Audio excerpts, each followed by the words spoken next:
কিছুদিন আগে আমি 40,000 টাকা জরিমানা দিচ্ছি। আমার একটা মেয়েকে দিল, আমি কি করব?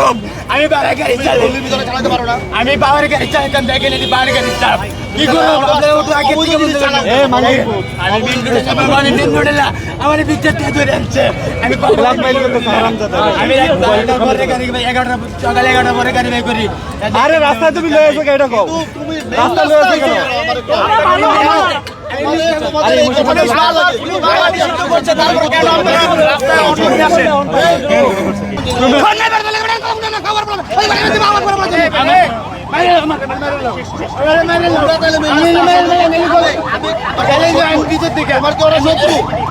কেন আনবে বলো? তোমাদেরকে বলা হয়েছে তোমাদেরকে বহুদিন ধরে বলা হয়েছে তোমরা বের রাস্তা কেন আসো? তোমাদের কারণে কত পরিমাণ মানুষের ক্ষতি হয় বলো।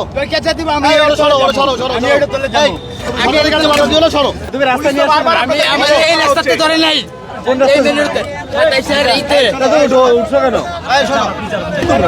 দেখতে পাচ্ছি যে অটোরিকশা ড্রাইভার নিজে কিন্তু এই চাকার উপরে বসে পড়েছে এবং কোনোভাবেই যেতে দিতে চাচ্ছে না, যে সিটি কর্পোরেশন নিয়ে যেতে চাচ্ছে গাড়িটি এবং এখনই ভেঙে মুচড়ে দেবে সেই ভয়তে কিন্তু দিচ্ছে না। দেখতে পাচ্ছেন যে আসলে অটো চালক যাচ্ছে না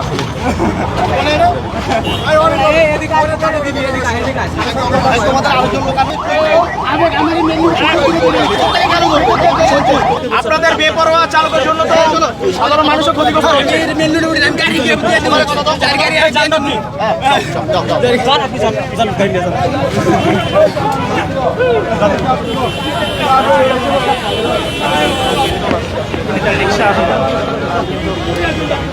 দেখতে পাচ্ছি কান্নাকাটি করার কারণে রিক্সাটি আসলে ছেড়ে দেওয়া হচ্ছে, আরেকটি রিক্সা ধরছে।